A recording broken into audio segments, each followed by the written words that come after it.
Hi everyone, and welcome back to Anne's Family Recipe. Today we're making a really easy, delicious dinner recipe that I call sloppy Joe-tatoes.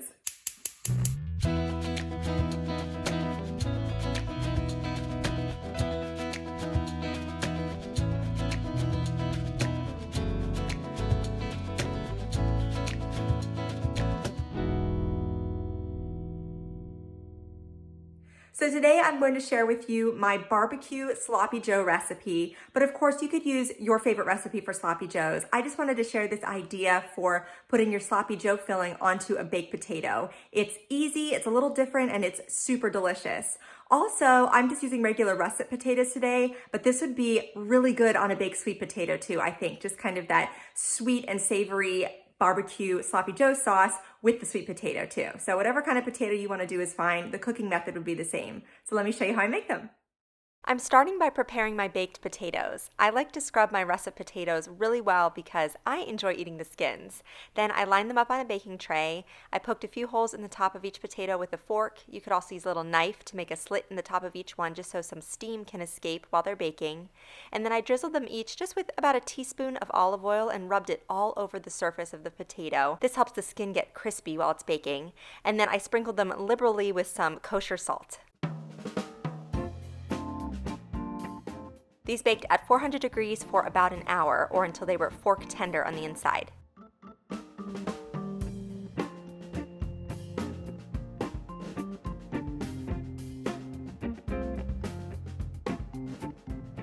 When they were finished baking, I cut each of them open and put a couple of pats of butter inside so that it would melt, and then I sprinkled them with a little salt and pepper and fluffed them up with a fork.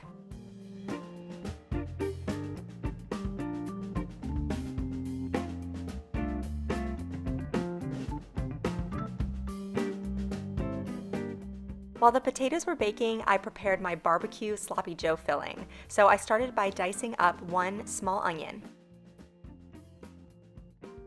Next, I put 1 pound of ground beef into a large nonstick skillet, and then I broke that up with a wooden spoon. I had this over about medium heat, and to the meat I added in the onions, and I cooked these until the onions had softened and the meat was browned.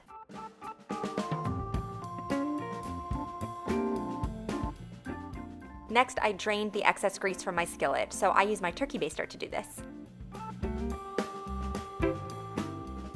And now it's time for the sauce. So that starts with 1 8-ounce can of tomato sauce. Then I add in 1/4 cup of brown sugar, 1/2 cup of ketchup, 1 teaspoon of ground mustard, 1/4 cup of apple cider vinegar, 1/4 cup of molasses, and then 1/2 teaspoon of garlic powder and onion powder, and then a sprinkle of salt and pepper.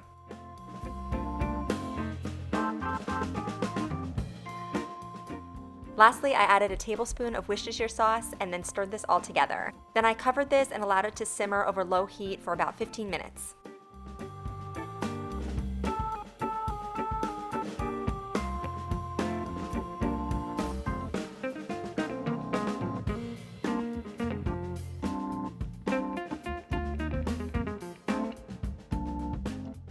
So I had my buttered and seasoned baked potatoes. I put a big scoop of sloppy joe mix on top, and then I like to sprinkle mine with a little bit of shredded sharp cheddar cheese. On this night, I served my sloppy Joe-tatoes with a side of steamed green beans. It was a really easy dinner and kind of a unique way to serve sloppy joes. Don't forget to subscribe to my channel. You can follow me on Instagram at Anne's Family Recipe and give this video a thumbs up if you liked my sloppy Joe-tatoes today. Thank you so much for joining me here in my kitchen, and I'll see you again soon with more family recipes.